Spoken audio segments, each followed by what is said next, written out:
2 months ago, I broke down how Cantina Legend actually works. Or so I thought when I was doing my research. 2 months later, it turns out it was exactly how I thought. Today, I'm showing you how to hit Cantina Legend even as a solo player, and what just changed that makes it way easier to track your progress. So here's what we know now for sure. Cantina Legend is based on a weekly system. So what that means is you must be in Cantina Legend the final week of the season in order to get those rewards. And as we approach the final week of the season, these are the trials that you have to complete and get a pretty crazy score to be able to get into Cantina Legend.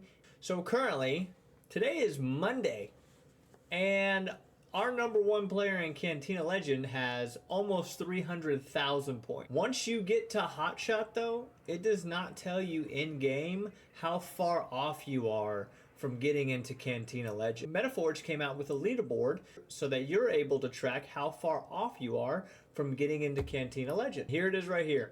Makes it super simple. You can set it up to however you want. You can do ascending order, descending order, whatever you want to do.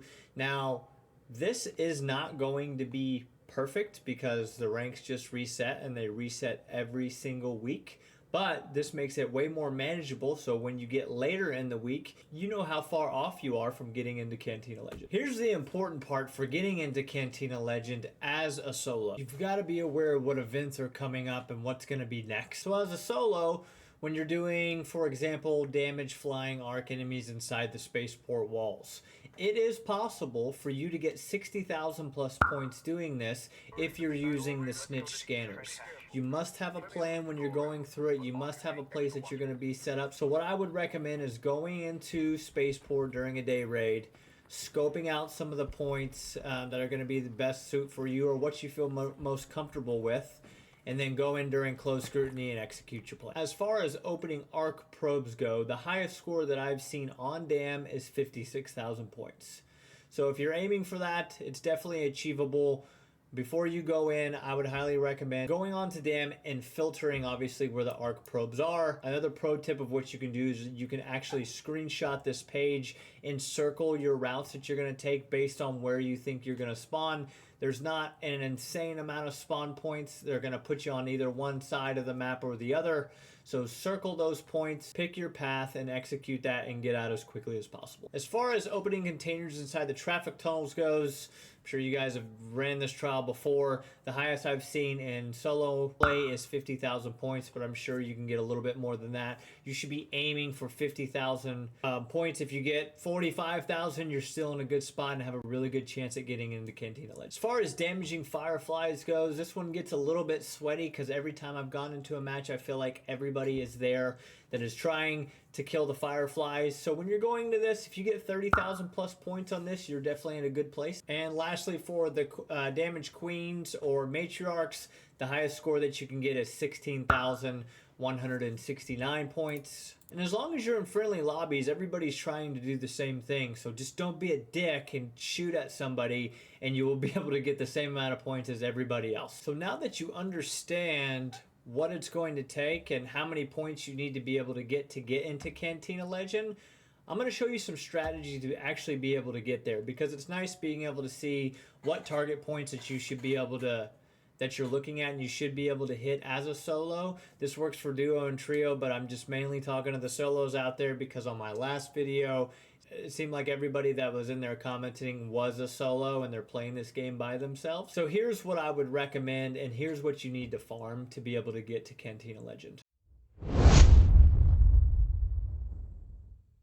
So there are some key mechanics whenever you're doing this trial that's going to put you guys in a much better spot.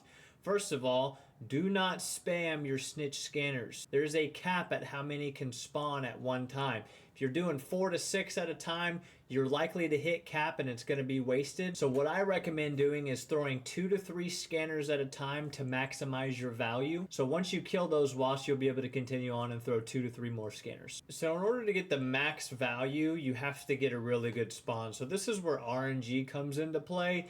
You're not always going to have a perfect run. So what I would recommend is if you don't get the spawn that you want or the desired area that you're looking for, just reset. Go back to Speranza, go back in until you get the exact point that you need. You can bring wolf packs in to make it easier for you to clear out those waves, or if there's a rocketeer that's in your way, you can clear that out very quickly as well. And as far as arc probe goes, you just need to get the desired spawn that you want. If you don't get it, like I said, just reset. You should have plenty of time to be able to do it and get the max score possible in your solo run. Next is the opening containers inside the traffic tunnels. That one's pretty self-explanatory as well. You just want the absolute best spawn. Most of these guys are just going to be about your spawns. A lot of players that I've seen, what they do is they'll get a bad spawn and they'll just go for it anyways.